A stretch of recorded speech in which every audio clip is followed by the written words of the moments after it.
Boshlang'ich sinflarda xarita va sxemalardan foydalanish metodikasi o'quvchilarda fazoviy tasavvurni, mantiqiy fikrlashni rivojlantirishga qaratilgan bo'lib, bu jarayon oddiy ramzlarni tushuntirish, kichik maketlar yaratish, rasm chizish, joylarni topish va ularni o'rganish, ko'rgazmali materiallardan foydalanish, qiziqarli o'yinlar, atrof muhitni o'rganish va xaritada tasvirlashni o'z ichiga oladi.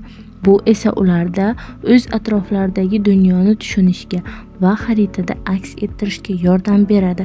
Xaritalar bilan ishlashdan maqsad o'quvchilarga xaritadagi belgilarni o'qish va tushunishni o'rgatishdan iborat.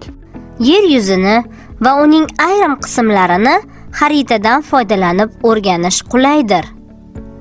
Globusda yer yuzi shar sirtida tasvirlansa, xaritada joylar yassi shaklda tasvirlanadi. Xarita yer yuzi yoki ayrim qismlarning kichraytirilgan yassi tasviridir. Yer shari sirtining ikkiga bo'lingan doira shaklidagi tasviri yarim sharlar xaritasi deyiladi. Ulardan biri g'arbiy yarim shar xaritasi, ikkinchisi sharqiy yarim shar xaritasi deyiladi. Xaritalarda okean, dengiz, ko'l kabi suv havzalari havo rangda tasvirlanadi. Daryolar havo rangdagi egri chiziqlar bilan aks ettiriladi. Xaritalarda yer yuzi yoki uning qismi necha marta kichraytirilgani maxsus shartli belgi orqali ko'rsatiladi. Bunday shartli belgi masshtab deyiladi. Masshtab turli xilda belgilanadi.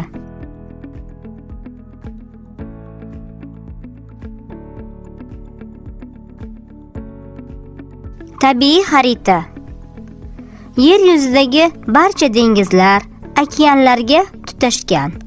Shuning uchun yer yuzidagi barcha dengiz va okeanlarning sathi bir xil bo'ladi.